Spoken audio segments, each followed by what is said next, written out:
Inilah dia beza enterprise dengan Sendirian Berhad. Benda pertama yang korang kena tahu, benda yang paling penting adalah the liability. Untuk enterprise, korang dengan bisnes adalah dianggap sebagai entiti yang sama. Maknanya kalau bisnes tu ada hutang, itu adalah hutang you sebagai seorang manusia juga. Kalau lah bisnes tu lingkup, bank ataupun creditors akan cari you as the person untuk dapatkan balik duit dia. Kalau bankrupt, bukan bisnes yang bankrupt, tetapi you sebagai seorang manusia yang akan bankrupt. Tetapi untuk Sendirian Berhad pula, you sebagai owner of the Sendirian Berhad tu dan juga the syarikat Sendirian Berhad tu adalah dua entiti yang berbeza. Maknanya kalau syarikat tu lingkup bankrupt, harta peribadi you sebagai seorang manusia tidak boleh ditarik oleh creditors. You sebagai owner ataupun shareholder, yes, you akan rugi dari segi modal yang you telah investkan ke dalam syarikat tersebut sahaja. Jom kita cakap pasal cost untuk start dan juga untuk maintain the enterprise dan Sendirian Berhad. Enterprise memang murah untuk daftar dan untuk maintain, dalam 30 sampai 60 ringgit setahun saja, depending on kalau you pakai nama personal ataupun nama trading. Tapi untuk Sendirian Berhad pula, you kena sediakan dalam lebih kurang 4 sampai 5 angka untuk start dan juga untuk maintain. Contohnya korang kena ada company secretary, benda tu kena bayar tiap-tiap bulan. Audit kena buat tiap-tiap tahun beribu-ribu ringgit lagi. Dan benda semua ni termasuklah laporan kewangan wajib untuk dihantar ke SSM setiap tahun. Kalau you fail to do one of these things, korang boleh kena saman unless you ada exemption lah. And yes, memang lebih banyak cost untuk buka dan maintain Sendirian Berhad berbanding enterprise. Tetapi benda ni penting ya untuk menunjukkan you adalah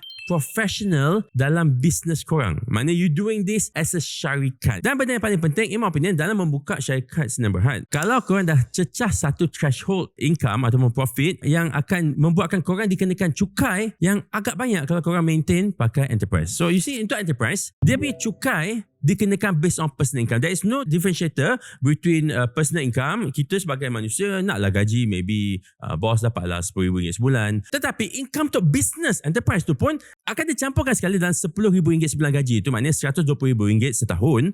Campur-campur jadi banyak lah.